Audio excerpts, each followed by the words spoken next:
तर नेमकं काय कारण आहे? काल एक आत्महत्या केल्याचं समोर आलेलं आहे.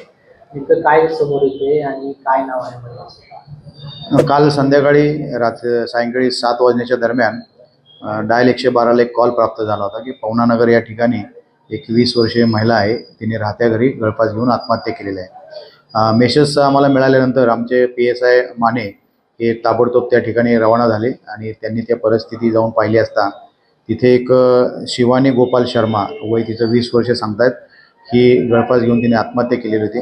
तिचे पती जे आहेत गोपाल उमाशंकर शर्मा, हे यांचं वय 24 वर्ष आहे आणि ते एक मशीन ऑपरेटर आहेत, क्रेन मशीन ऑपरेटर. 1 वर्षापूर्वी त्यांचा दोघांचा विवाह झाला होता आणि दोघंच या पवनानगर या ठिकाणी राहत होते.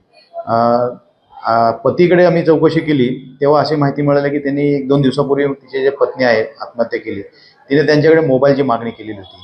मोबाईलची मागणी न केल्यामुळे त्यांच्यामध्ये वादविवाद झाला आणि पतीनंतर कामावर निघून गेल्यानंतर काल तिने गळफास लावून आत्महत्या केलेली आहे.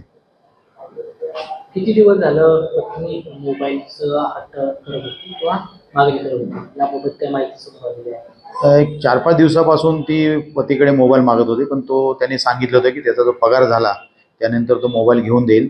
त्याच्यावरून त्यांचा वादविवाद झालेला होता.